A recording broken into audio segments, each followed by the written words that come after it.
like it was just yesterday I was dropping a video telling y'all boys what is the best lockdown build on NBA 2K23. But as y'all boys know, the meta can change, and as of lockdowns, the meta has changed. Like most of the time when we see lockdowns, you see a 6'5", 6'6", but now as of lockdowns, you see more 6'6", 6'7", 6'8" lockdowns on the game. But as of playing in park, y'all boys know, most of the defenders that you see in park, they're only gonna be like mediocre. So that's why I got some of this information from some 2K League players, some Pro-Am players, and also some stage players. So now we're gonna bring it all together. Because as last time I showed you the 6'6" lock, or you can mix it up with the 6'7", but now we got the attributes that's gonna help us. So today we're gonna end up making the best lockdown and the best meta lockdown on NBA 2K23. As of positions, it doesn't matter. You can make it shooting guard or small forward. But to everybody I talked to, they said they will prefer you to be at the small forward. So whoever at the 2 guard will be at the 2, and whoever at point guard will be at the point. So as this build is going to be a small forward, the height on this build we're going to choose today will be the 6'7". A lot of you guys, y'all was like, all right, bro, the 6'6" is good, the 6'7" is good, the 6'8". But as of playing lockdown, like actually a lockdown position, the 6'7", a lot of you guys are saying, oh, rock with the 6'7". And I even asked a few of them, and they said the 6'7", they rock with the 6'6", but the 6'7" is way better. So as we're gonna do with the 6'7", 198 pounds is the highest you can go to get actually clamps on Hall of Fame. So we're gonna go 6'7", 198 pounds, and wingspan is gonna be 7'4". As of the wingspan being 7'4", we're going to end up getting into the perimeter defense. The perimeter defense on this build, we're going to go to 97. We're going to max it out so we can get clamps on Hall of Fame. As you see right now, everything is almost Hall of Fame.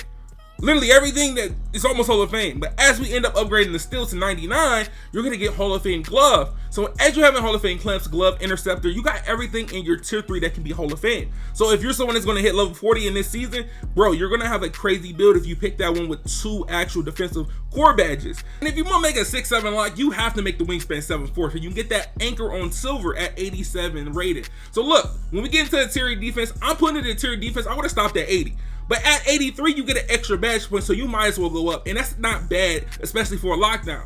But when we get to the actual rebound, a lot of you guys, y'all might love this rebound. Because a lot of people, they be like, okay, you don't need a rebound on the lock. You're not about to be down there getting boards. Of course, but it does come in handy when you're coming out the corner getting a board. Things like that. A lot of people sleep on those type of things when it comes to playing lockdown. As this lockdown being not a lockdown that's going to be dribbling, this is going to be a lockdown that's going to be in the corner. As of being a corner lock and playing that type of position, you're going to be able to come out the corner here and there. But if you're someone that want to have rebound chaser on silver, you're going to have an 85 defensive rebound. But if you don't care to have that and you cool with to get the extra badge point, just stick at 82. But as of the second thing that's most important when you make a lockdown on this game, it's the shooting. The shooting is the next thing. You could go with an 83 3-pointer if you want Agent 3s on silver, but really, you're not going to be in a fading like that. And if you are fading like that, bronze is going to get the job done. You can fade without Agent 3s. It just want to give it a nice little boost just having a badge in general. But after having an 82 3-pointer, that is the best rating to use, especially being at a small forward position. And at that height, you can get almost every base that you really want that's actually good in the game. And for the mid-range, we could have went 69 to keep that extra badge point and put it somewhere else, but we're just going to go with 70. It's a cool little number I'm going to go with. But now we're getting into the finishes. The finishes. Standing up, I'm going to be 65. 65 is cool. You can get the job done with 65. Actually, and you get rise up still on bronze. So as of getting rise up no matter what, and you getting a 65 standing dunk, that's cool. But if you go 70, you get fast twitch on bronze. That's one thing as well. But we want to end up showing you still get fast twitch. So it's no point in you even doing that. But as we put my driving dunks to 86, y'all all know that 86 driving dunk, limitless takeoff. Then you get your contact dunks with an 84. You are good. But now you got to come to the driving layup. The driving layup, we're going to drive to 78 to get the extra badge point. 77 gets you fearless finisher, but as of the close shot, we're going to make it a 75. And as you see at 75, we get an extra badge point, plus we end up getting fast switch on silver. Now we get fast switch on silver. We didn't have to upgrade to 70. We got a close shot, we got a driving layup, we got a dunk, and we got a standing dunk on this build. As of looking at the build, we already looking good. We're already looking good, but as of the pass accuracy, y'all all know that pass accuracy can be 75. 75 pass accuracy, you unlock that LeBron pass package. Then you could go up one more if you're someone who's going to end up using break starter just in case you do get the board. But as of the ball control is going to stay 41, and then the speed with ball is going to be 37. But keep this in mind, this lock build does not get quick first step. As of most of the lock builds, they don't have quick first step. This is what it looks like when you come out the corner. Most of the time you see a lockdown, they get the ball, they try to hit their little move, run out the corner, and then they go dunk or they try to make a play.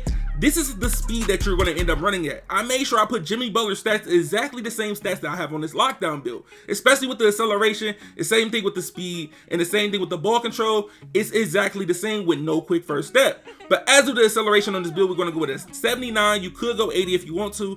87 speed, you want the most speed you can get on a lockdown. Strength is going to be a 58. Your vertical is usually a 75 vertical to unlock those contact dunks, but you're going to go with an 80. The higher your vertical is, the higher chance you get blocks and the better chance you're going to end up getting a rebound, even if your actual stats is not that high. A lot of people sleep on that, and then the stamina, we want to rock out with the stamina at 93.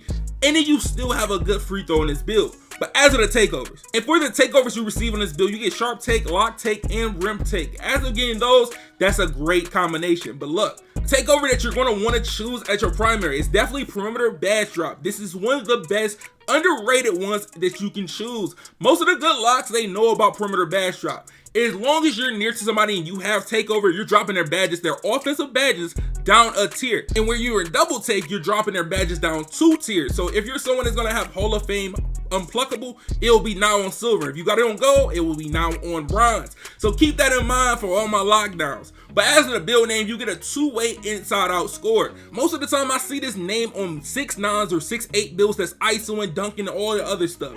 But as of seeing this on a lockdown build is crazy, and the comparisons that you get, it seems about right. But look, as that being one build, this build can separate a lot of lockdowns just because of one actual attribute that you can choose from.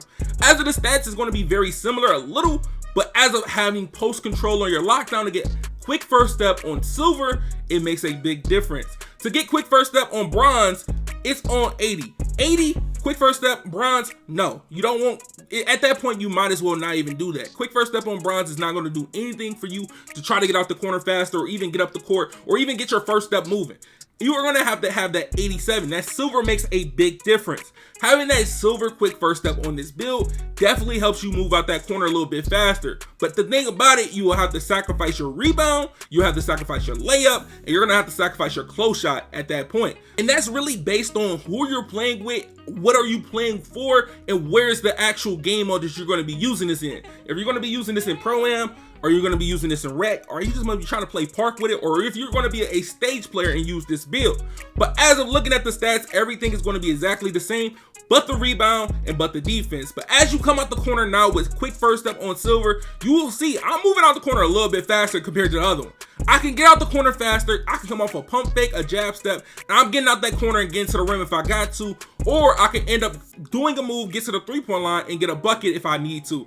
But bro, when I tell you, it definitely makes a difference. You can blow by a defender, especially if you got acceleration on your build, it'll make a big difference.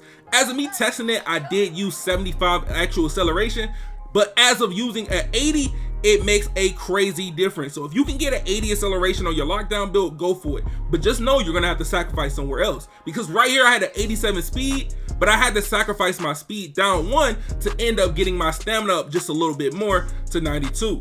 But look, as you see my rebound, you're like, all right, you got 24 defensive badge, how you gonna be a lockdown? And then you got 25. As me messing with the actual stats, I'm end up putting my stamina at 92, put my defensive rebound at 67 to give me 26 defensive badges. And now, as you have those 4 to 5 or 6 extra badge points, and you got core badges patterns from hitting 40, if you're someone that hits everything in every season, bro, you could throw some extra badge points on defense, and you could throw some extra badge points on playmaking for your quick first step. But as of the name you get is a 3-and-D wing. As of those 2 builds I showed you, those are the best 2 meta build lockdown builds you can end up making on NBA 2K23, especially for Pro-Am and Rec, or even Stage. But look, if you haven't yet, make sure you drop a like on this video. Subscribe to the channel if you haven't yet, put on those post notifications. Hey, it been your man ChaMoma. I'm gonna see y'all boys in the next one, and I'm out, y'all.